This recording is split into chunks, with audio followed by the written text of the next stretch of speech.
welcome to my channel, The Dynamic Duo Too Young.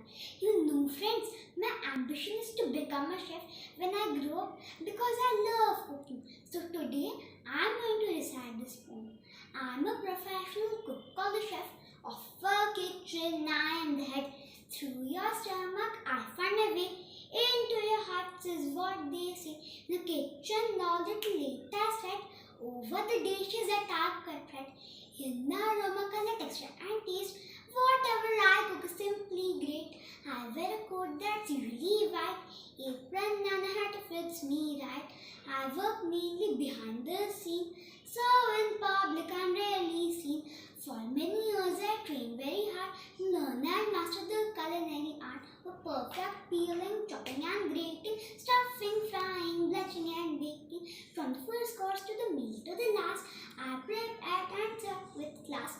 From common to exotic dishes, I cook whatever my customer wishes. I may have helpers more than 9, yet to breathe I barely have time. To remember this, I always try. Too many cooks may spoil the pie.